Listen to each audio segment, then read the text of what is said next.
We'll start with opening statements. Jim, you may start when you're ready.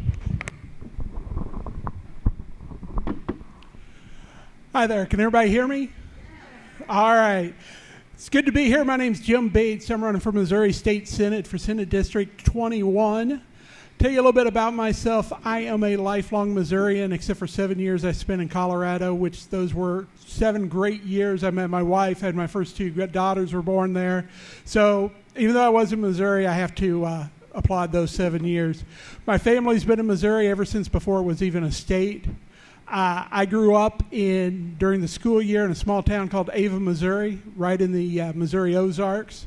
During the summer, I was with my dad on our family farm in between Mexico and Paris, Missouri, up until the farm sold and he became a truck driver, and then we moved to Ladonia, Missouri, which is about 700 people, so it was a pretty small spot. So I was the first one in my family to graduate high school. I was able to get my degree at Missouri State University through the help of federal financial aid, Pell Grants, and by serving in the United States Army Reserve and the Oklahoma National Guard. I am married to Leslie, who is a school counselor in Independence. My oldest daughter is a graduate of Liberty High School. She's a student currently at Missouri State. She'll be a senior, finally. My other daughter will be a sophomore at Missouri State. She's also a Liberty High School graduate. And my son, Ty, will be a senior this year at Liberty High School. I am running because I love this state of Missouri. I grew up so enamored of this state, the beauty, the history of this state, and for what it's been for over the last 20 plus years, I'm ashamed and saddened by what we've become. And I could either sit on my couch and gripe about it, or I can get up and do something. So here I am. Thank you all. Thank you. Kurtis, you may start when you're ready. Can I ask you, is it all right if I stand up for just the opening remarks and people walking in? Okay. All right. Thanks to everyone for coming out. I'm impressed by everyone that showed up tonight. It's great to see everyone involved in politics and wanting to hear from the candidates. So my name's Kurtis Gregory. I live in Marshall, Missouri. I grew up out in the country, and the best way to explain that, like many people in the country, you're tied to many different towns. So I grew up 7 miles north of Sweet Springs with a Sweet Springs phone number, a Blackburn address. I went to school in Alma, Missouri. And my mom worked in Marshall. That's where we did all of our grocery shopping. So like many of you that grew up out in the country, you know what that's all about. I went to Santa Fe High School in Alma, Missouri, graduated from there. So Oric was in our athletic conference, so some many good high school football games on both of our athletic fields. I was fortunate enough to get a scholarship to the University of Missouri to play football.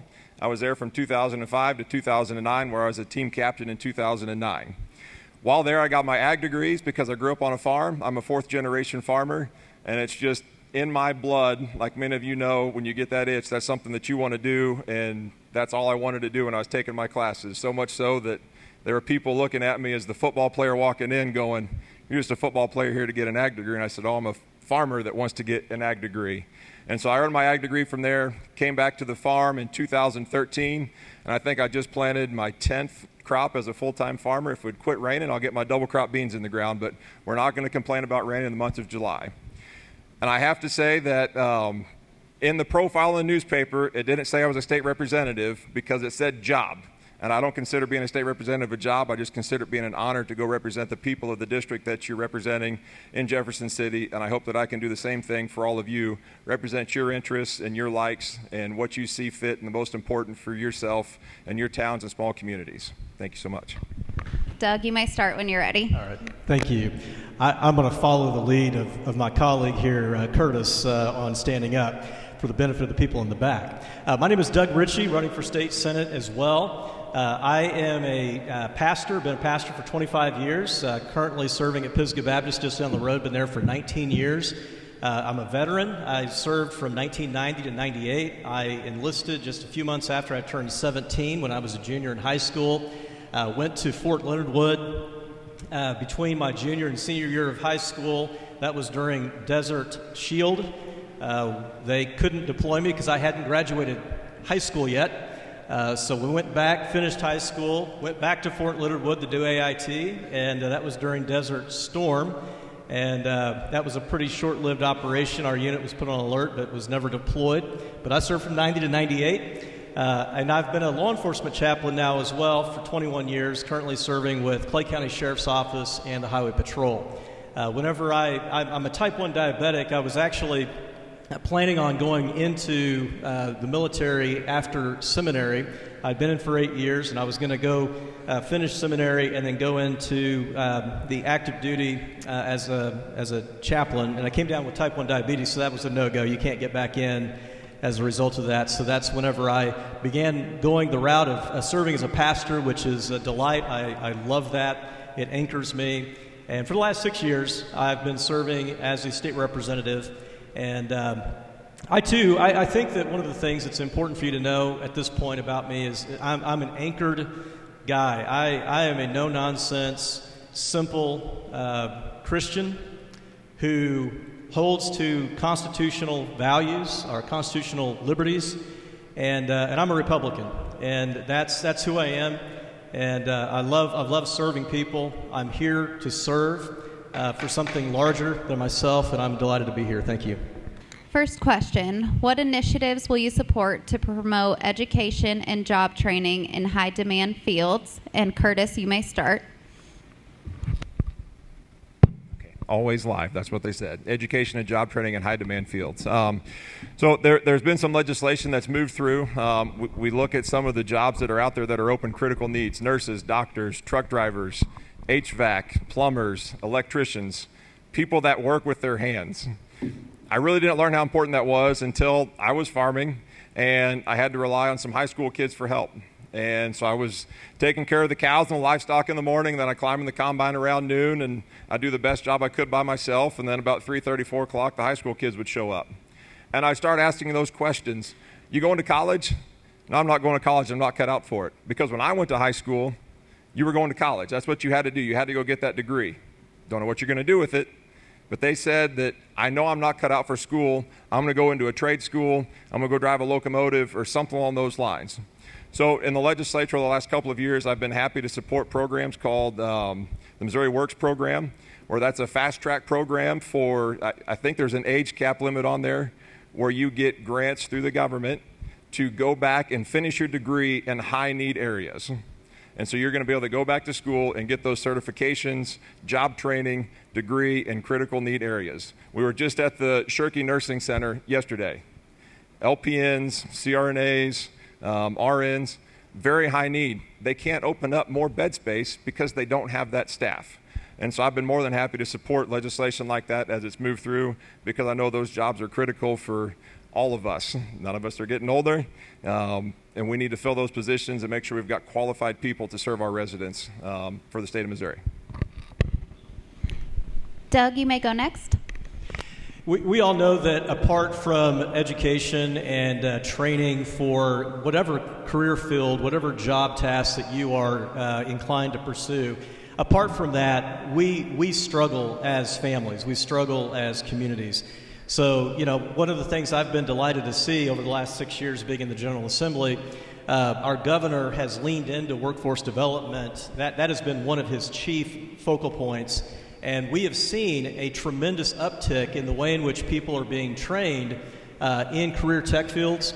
That is extremely helpful. This past session, I put a line item in the budget to fund this and start up a welding program for a career tech center here in Excelsior that would have also benefited Lawson.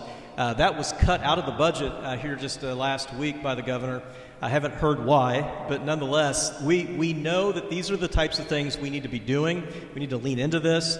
Whether an individual is looking at going to college or going into a trade or going directly into the military, we need to champion the fact that individuals need to have the freedom and the liberty and the encouragement to pursue their God-given skills and abilities. And because when you find something you love to do, it's more than a job at that point. So we have seen tremendous increases in the 6 years I've been in the General Assembly in terms of the kind of investment the state is making in education, whether it's K through 12, higher ed, career tech. These are things that are important, and we need to continue to do that, and I'm committed to doing that. Jim, whenever you're ready. All right, I guess I'll follow everybody else's lead and stand up as well. Education is probably one of the most dearest things to my heart. That is how we grow as a country. That's how we grow as a state and in a community, is making sure that our young people have the education that they want and that they need to pursue the goals they have. Now, I grew up in a small town just like Kurtis did. In my town, it wasn't, oh, we're going off to college. It's like, well, I can't go to college, so I'm just going to stick around here. So I want to make sure that every graduate of a high school in Missouri has the opportunity to fulfill what they want to do. Is everybody here familiar with the A-plus program? The A-plus program is one of the greatest things this state has. As long as you meet a certain GPA, as long as you attend school, and as long as you do community service, they will pay for your first 2 years of technical training or community college. But I want to take that one step further. I want to open that up to every Missouri public university and college that your first 2 years are paid for. First 2 years of tuition are paid for. Because everybody has a different path, everybody has a different goal, and as long as you do the work and you meet the criteria, you should get the same reward. So that is what we're going to do. We're going to make sure that our kids have that chance to get what they wanted, that they stay here in the state of Missouri. My kids showed me a TikTok about a month or so ago, and it was this kid in Kansas City. He's going, Kansas City's cool, Missouri, that hurts me. I want kids to think that Missouri, whether it's Kansas City, St. Louis, Richmond, that they want to be in Missouri and they want to grow this state. What initiatives will you support to improve mental health services in the community? And Doug, you may start. It doesn't take much at all to convince us that mental health is a topic of conversation that comes up frequently, whether you're talking about adolescents, pre-adolescents, adults, what have you. We're talking about mental health concerns within the law enforcement community, among the veterans, among children. Mental health is an issue, and what I'm delighted to know is that outside of what the state does, there are countless nonprofit, private entities that are leaning into that space, trying to help and encourage individuals to learn how to deal with the problems of life, to be able to arrive at a place of greater resiliency as they think about themselves, the challenges that they're facing, how they're relating to other people. You know, if it weren't for the nonprofit private sector, we would have a catastrophe in front of us. What I've seen as far as the state's role, we have a lot of money that flows through the state coffers that ends up going to mental health efforts, and I'm grateful for that. We've seen an increase every year in our expenditures for services for mental health in that context. But what ends up happening often, we partner with the private sector in making sure that those services are able to be deployed. And so this takes an all-hands-on-deck approach. It has to start when it comes to children and adolescents. It's got to start in the home. We have to make sure that parents recognize the fact that we respect and support and come alongside of them as they are trying to raise their children to manage what it means to deal with the stresses of life. And then when those issues go beyond the ability of parents, then we as community members, as individuals in churches or nonprofits, we come alongside, and then the state ultimately does have a role. There are countless programs that have been coming online in the recent years, and we're grateful for that, and we'll see that continue. Thanks. Jim, may you start? You may start when you're ready. So as I mentioned, my wife's a school counselor in Independence at a Title I school. If you're not familiar what a Title I school is, that's the school that are the lowest on the economic spectrum. Most of the kids there are from disadvantaged families. So she deals with a lot of mental issues in children every single day. And she sees the impact that their parents have on them, and she sees the impact that the system has on them. I mean, Doug mentioned that if it weren't for the nonprofits, there would be a huge catastrophe in this state. And part of that is because the politicians that we have currently in Jefferson City aren't putting enough funding in this to help shoulder that burden itself. You know, one thing, anytime somebody tells you that the state doesn't have enough money to do something, just keep in mind that's not true. It's the choices that we make. And the mental health of our children, of our veterans, of our law enforcement, and our firefighters, if that's not a priority, then I don't know what is. So we need to make sure that we're talking to the experts, because I'm not a mental health expert. we need to talk to those experts to make sure that we're putting the money where it belongs and that we're putting the money that is needed in the right amount that is needed before we start worrying about other things such as tax cuts for the wealthy and corporations. Make sure we're taking care of our veterans, our police officers, our firefighters, and most of all, our children. Kurtis, you may start when you're ready. All right. So my very first year in the legislature, my freshman year, first semester term, as we like to call it, I filed an insurance-related bill. And so when you file bills with certain parameters, things can come onto it.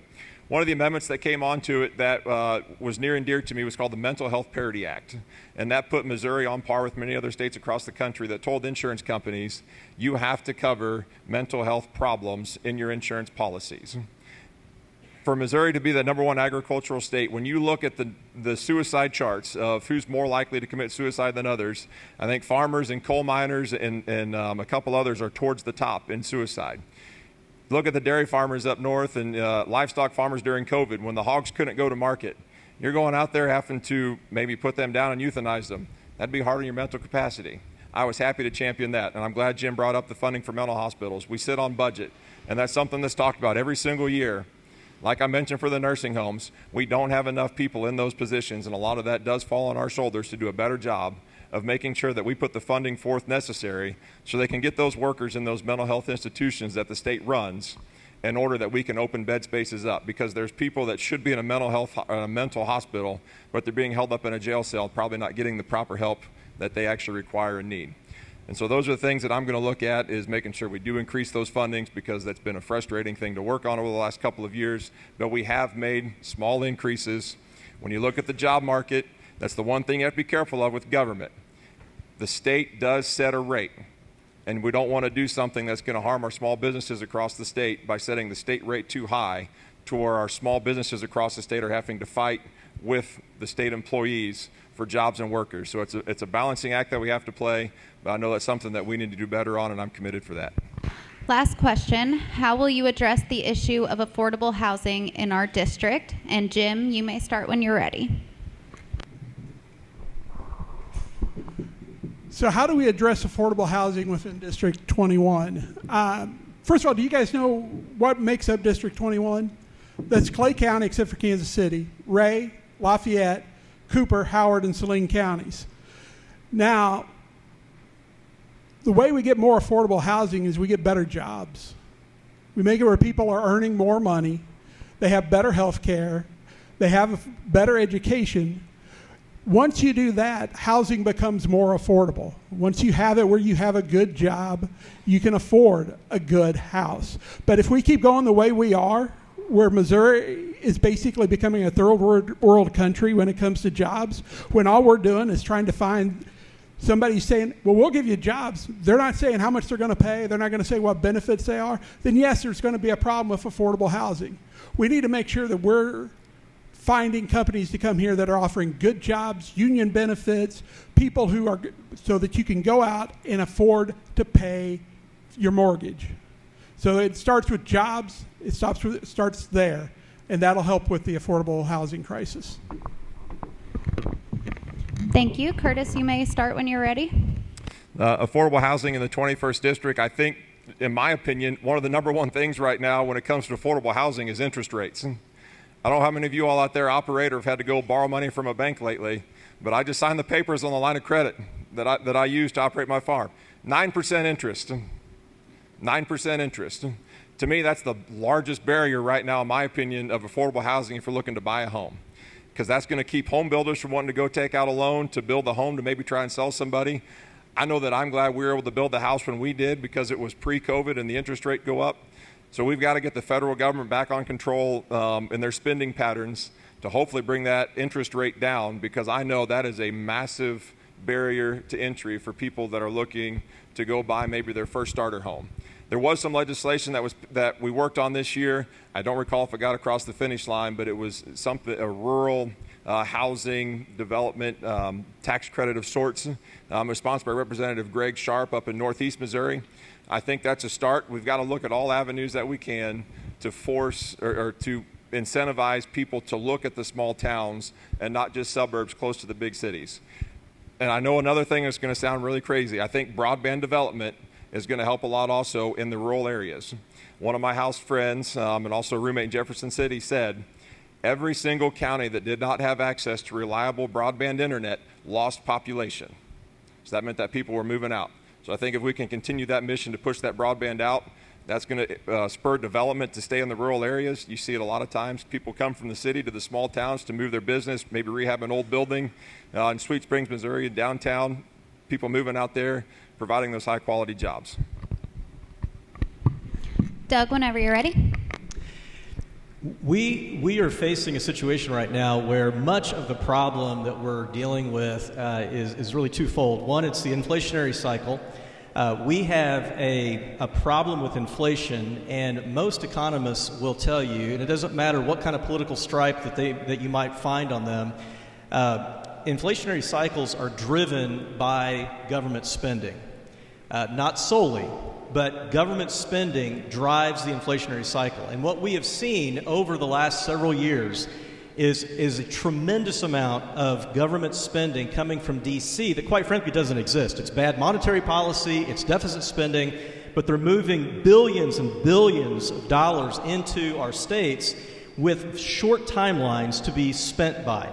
So we have to have these dollars spent in a short period of time. And what does that do? It puts pressure on supply, it puts pressure on labor, because you have all of these jobs that have to be completed in a short period of time, and you're fighting over limited resources. And what happens? Lumber goes up, concrete goes up, everything begins to escalate. I called a guy to do a job out at the house, and he looked at me and goes, I don't really need a job right now. I've got jobs backed up. And I said, well, just quote me a price. What do you think is fair? And it wasn't a big job. And it was, I mean, he quoted me like $30,000. And I was like 5 years ago, that would have been $5,000. He goes, that's the nature of what we're up against. So we've got to get out of control spending under control. And then we also have to have an uncomfortable conversation when it comes to the way in which the ordinances that drive the building of homes. When you have certain details that drive how a home is going to be built that goes beyond structural safety, you're driving the price of that home up as well. So those are two things that I think that we need to start with initially. We'll go into closing statements. Kurtis, you may start when you're ready. Again, as I said, I'm thoroughly impressed and humbled by the turnout up here in Ray County. It's been fun to be up here and going to events up here thus far. I got into politics because just like leaving the soil better for the next generation, I want to leave Missouri better for the next generation. I want to leave it better than what I found it. I feel like Missouri is on the precipice of an economic boom with the investments we've put into our state infrastructure, specifically Interstate 70 going to 6 lanes, and now Interstate 44 looking to do the same thing also. I think we are ripe for new business development. We just saw the governor sign legislation a couple of days ago for a company to move into Kansas City that's going to provide 2,000 jobs, and I think it was close to $500 million worth of construction that they're looking to build the facility there. I want to be a part of that. I want to be a part of moving Missouri forward and making Missouri the best state that we can make it in the United States. Doug, go ahead. All right. So I've spent the last many weeks knocking doors, and it occurred to me last week as I was wrapping up a day, getting ready to go to bed, this race really is not about politics. It's not merely a political practice. This is about life. It's about your life, it's about your way of life, it's about your livelihood and the life that you hope your kids and grandkids can enjoy in the future. And I want you to know that I understand and appreciate that. We know that right now we are living during some very consequential times. Things are not easy socially. They are not easy when it comes to the way in which the government is functioning. And we have a lot of foundational questions that are coming at us at every turn. We have to make sure that the life that we live, the livelihoods that we earn, are respected and cared for. And I have no problem with telling you, I am absolutely confident in the conservative values and principles that have made our nation what it is. Not perfect, but it has made us the freest, most prosperous nation on the globe. And it is not a time for us to tuck tail and apologize for our conservative values because the left is running amok. We need to make sure that we stand on our principles, we stand on our values, and we champion freedom. We champion that which is good and right and commendable, that which is excellent. I have done that for 6 years, and I have not apologized for that. We can be convictional and yet still compassionate. And that is the target I've shot for, and I've hit that, and I commit to continue doing that in the future. Thank you. Jim, when you're ready. All right, just kind of to echo Kurtis, thank you guys for having me here tonight. I am not a career politician unlike these two. This is my first time being here at one of these things, and I've had a great time. You know, Doug just talked about conservative values. I'm not sure what that is, because I'm talking about Missouri values, American values. Make sure that people who need it have the lower taxes, making sure that our kids get a good education, making sure that your health care in this state is affordable, accessible, and is private between you, your doctor, and your family.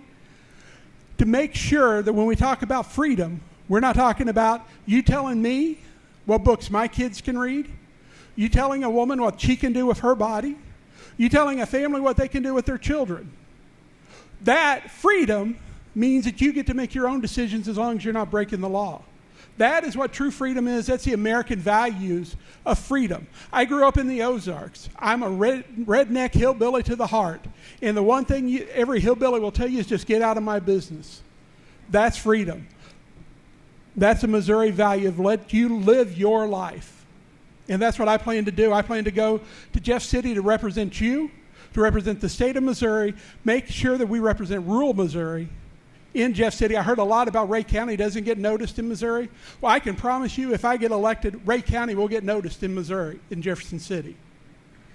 So I would ask you to go back. I've got some flyers back there. On November 6th, please give me, November 5th, sorry. Please give me your vote. Let's put a change into Jeff City. Thank you very much.